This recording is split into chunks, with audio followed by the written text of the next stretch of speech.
Praise the Lord. இன்னைக்கு ஏசப்பா உங்களை பார்த்து சொல்கிற வார்த்தை என்ன அப்படின்னா, நீ இனி அலைந்து திரிவதில்லை. ஆமீன்.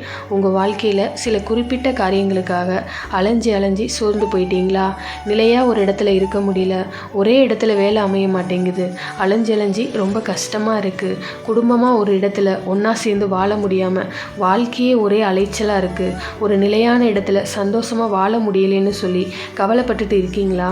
அப்படின்னா இந்த வார்த்தை உங்களுக்கு தான். ஆண்டவர் சொல்கிறாரு, இனி நீ அலைந்து திரிவதில்லை. அப்படின்னா இனிமேல் நீங்கள் அலைந்து திரிய மாட்டீங்க. கர்த்தர் உங்களையும் உங்கள் குடும்பத்தையும் நிலைநிறுத்துவேன்னு சொல்கிறாரு.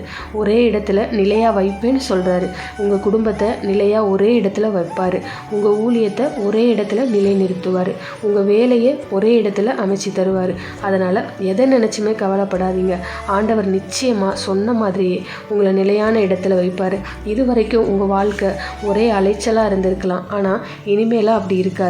கர்த்தர் உங்களை கண்டிப்பாக நிலைநிறுத்துவார். அதுக்கு நீங்கள் வார்த்தையை விசுவாசிக்கணும், வார்த்தையை அறிக்கையிடணும். கர்த்தர் மேலே நம்பிக்கை வச்சு இந்த வார்த்தையை நீங்கள் ஜெபத்தின் மூலமாக அறிக்கையிடும்போது கர்த்தர் நிச்சயமாக உங்கள் ஜெபத்தை கேட்டு உங்கள் அலைச்சல்களை எல்லாம் மாற்றுவார்.